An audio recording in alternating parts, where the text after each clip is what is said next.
My name is Renee. Although I was born into a poor family, I was able to marry a man named Kevin a few months ago. I thought Kevin was a family-oriented and kind man. And I believed our married life would be wonderful. However, I could never have imagined the outcome that awaited us. My parents were far from wealthy. I believe I wasn't as well off as my classmates growing up. Yet, looking back, my parents worked hard, sacrificing their own needs to take care of me. We couldn't afford luxuries, but they managed to feed me well and even sent me to college. Therefore, it's true I wanted to work hard and increase my salary after graduating college. Perhaps, unbeknownst to me, a spirit of defiance had grown within me, aiming to avoid a life of poverty. Before I knew it, I was over 30, without even a serious boyfriend, let alone marriage. I guess you could call me a career woman. However, I entered into a relationship with Kevin, a man 3 years younger whom I met through work. Kevin was a very kind man who cared deeply about his family. He would often talk about his parents and sister. He also had a strong spirit as a man. He never showed weakness to me, instead, he led our relationship. I thought I had no choice but to marry such a kind person when he proposed. Of course, I had no reason to refuse. I accepted, and thus, I became a married woman. I had worked hard, perhaps too hard, but this outcome made it all seem worthwhile. Yet, at this time, I was unaware of the mistake in my thinking. After marrying Kevin, we chose an apartment for our new home that was affordable. Kevin initially said, "I'll pay the rent for now. We'll split the utilities." I appreciated his sentiment, but we were a couple, meant to support each other. I was also earning a decent income, so I suggested we split both rent and utilities. Kevin, perhaps due to male pride, was initially reluctant. However, after my persistent persuasion, we agreed to split all living expenses. I sometimes wondered if I had hurt his pride. Yet, this decision would prove to be correct. This became apparent about a month after we started living together, when I returned from work to find Kevin's parents and sister in our home. Renee, welcome back from work. We're visiting. I was welcomed by my mother-in-law. Then, my sister-in-law remarked, "Renee comes home from work so late. I really wouldn't want to work." This situation was shocking to me. First and foremost, Kevin hadn't mentioned anything about his family visiting today.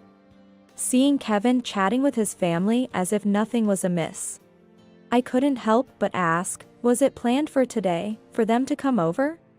But Kevin responded as if it was nothing. It's important to catch up with family regularly. We've been apart for a while since getting married. I thought to myself, being apart for a while was only about a month. I understand the importance of family, but I wished he had at least informed me, his cohabiting partner, beforehand. Even though the food laid out on the table was extravagantly luxurious, I couldn't tell where it was bought from. It was more luxurious than what we usually have. Wow, such a feast. Kevin laughed heartily and said, "Of course. My family is here. Such hospitality is only natural. Don't worry, I've saved some for you, Renee."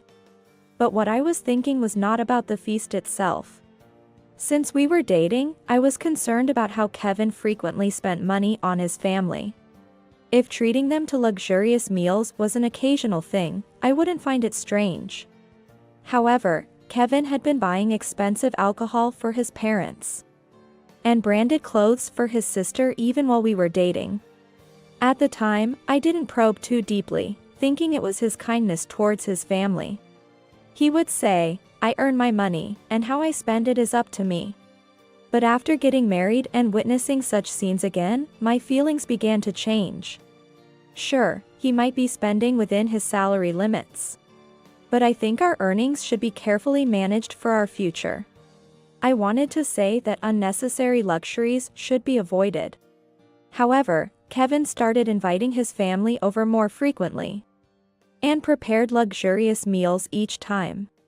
Recently, he even bought an expensive bag for his sister's birthday.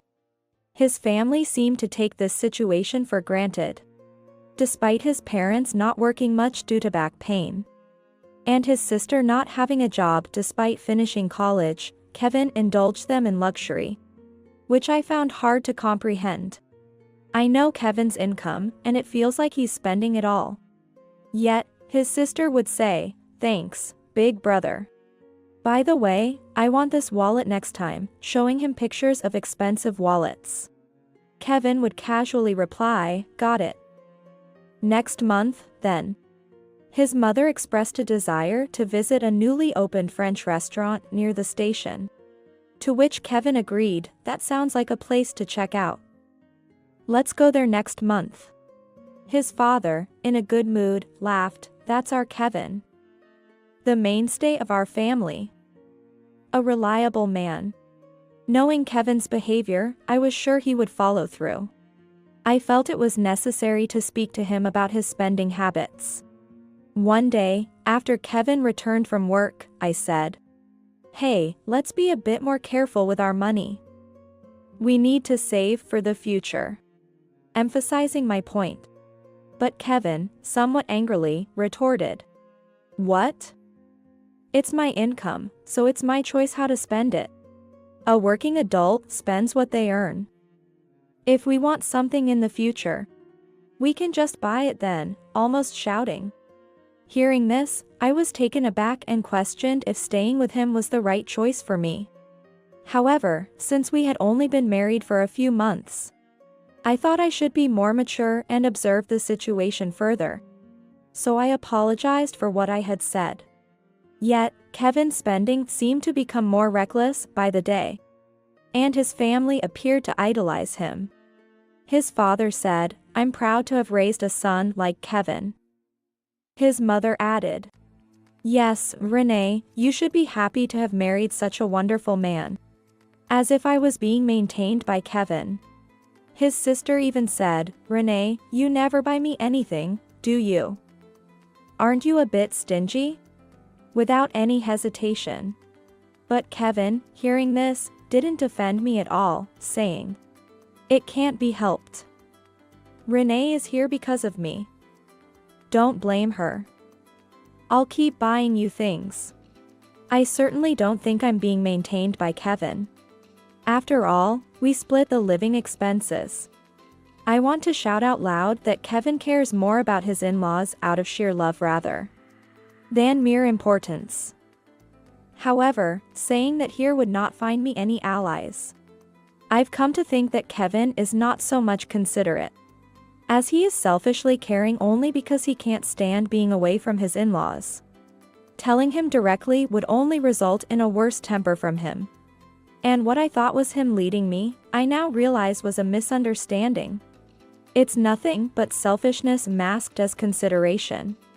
Despite being newlyweds, I'm filled with nothing but anxiety about our future together with his family. And a few days later, I was told something utterly unbelievable during dinner after work. Kevin suddenly said, "By the way, Renee, we've decided to go on a trip to Hawaii with everyone. We plan to shop to our heart's content there. Make sure you can take time off. You're coming, right?" I couldn't believe it. By everyone, he of course meant his entire family. He meant he would pay for everyone's travel expenses and shopping.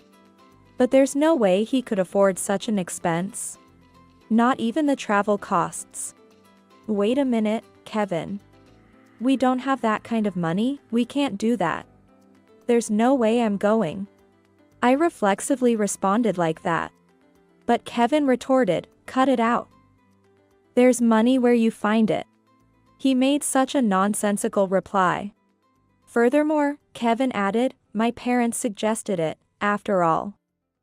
If you want to refuse, I'll make it a condition. I'll give the $100,000 you secretly saved to my parents and sister. If you don't like that, then it's divorce. Are you okay with that, huh?" He said this with a smirk.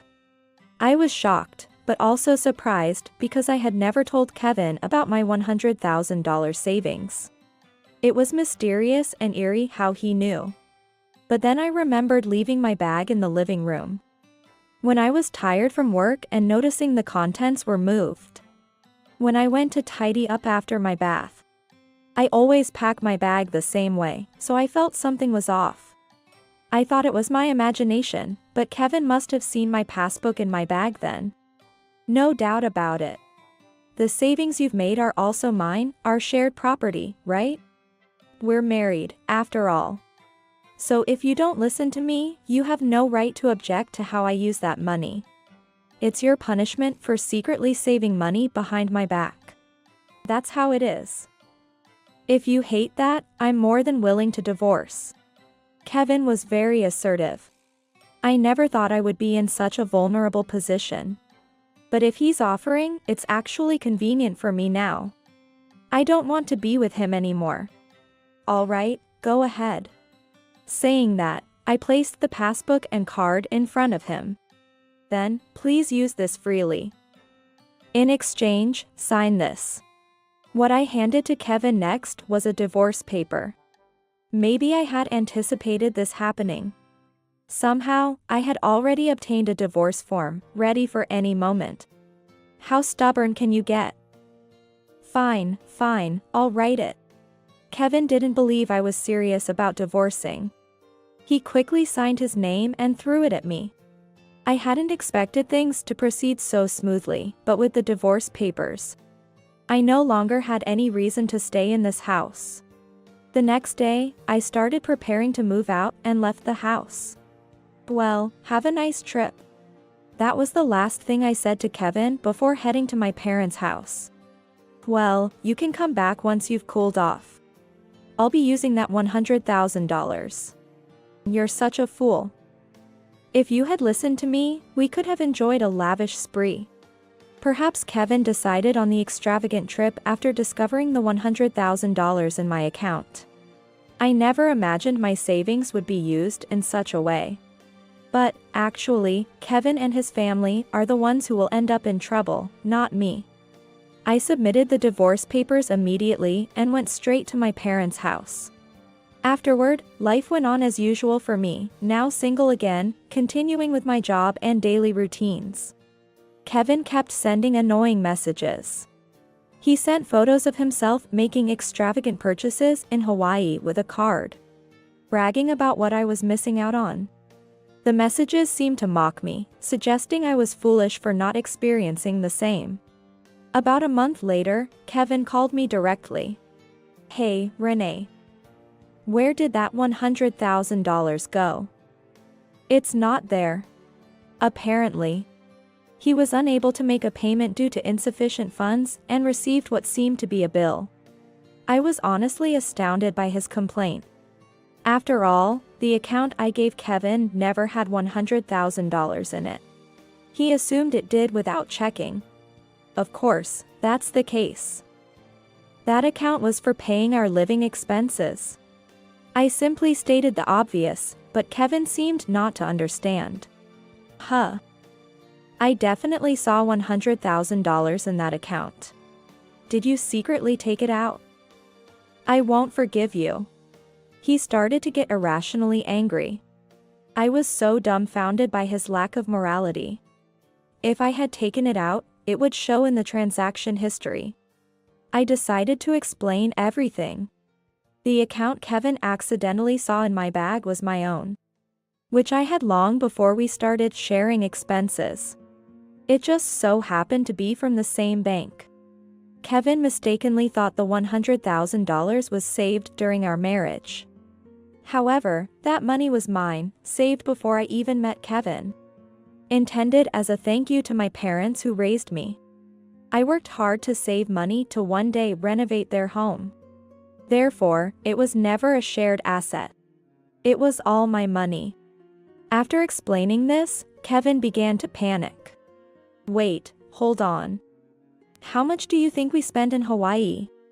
I'm not responsible for his actions. Kevin's salary couldn't even support one person, let alone a family. In fact, my salary was much higher than his. Yet, he indulged his family in luxury, so it's no surprise they ended up in this situation. Out of curiosity, I asked how much they spent. Kevin, $32,000. There's no way I can pay this. Renee, do something. I was shocked at the amount. It was clear he had planned to use my $100,000 all along. Oh well, there's nothing to do but work and earn it back. Laughing, I was met with a harsh response over the phone. You call yourself a wife? Don't forget that you were able to live because I was there. It felt as though I was about to be hit through the phone. But, I firmly made my point clear. You're not my husband anymore. We've already filed for divorce. You're a stranger to me now. Don't talk to me about being your wife, it makes me sick. I continued, we split the rent and living expenses, right? I never depended on you for support or for my livelihood, did I? That means I can live on my own without you, right? You understand what I'm saying, don't you? I said it with a sarcastic tone. If I had accepted Kevin's offer to pay the rent and other expenses when we got married, I wouldn't have been able to say this with such confidence. In that case, I might have been in a weaker position and unable to distance myself so decisively. However, being able to speak my mind clearly left him with nothing more to say to me. There was no point in continuing the conversation, so I quickly hung up and blocked his number. Later, I heard that Kevin had fallen into debt. Now, he had to cover the rent and living expenses for our former apartment on his own. His family continued to leech off him, worsening his debt situation. Banks refused to lend him more money, leading to his utilities being cut off for non-payment. Eventually, his relationship with his once cherished family turned sour. You all need to start working properly. Don't just rely on me. In this hostile environment, his family finally realized the severity of their situation and started working part-time to help with Kevin's expenses and debt.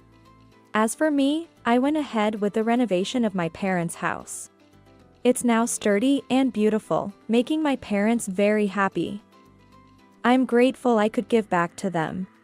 We also went on a family trip, creating new memories. Despite being divorced, I'm enjoying happy days with my parents.